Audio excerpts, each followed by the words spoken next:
In this tutorial, I am going to show you how to split cells into two parts in Microsoft Excel.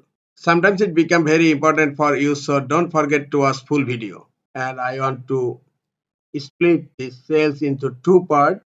I'm going to make a title here, first name, and here last name.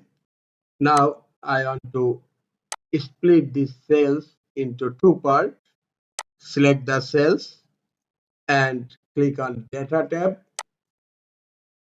and here you will find text to columns.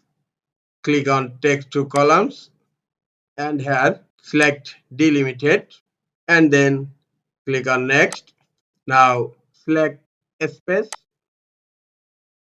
and look, the data has been splitted. Now click on next and select general, and then click on finish. This is the easiest way to split a cell into two parts in Microsoft Excel.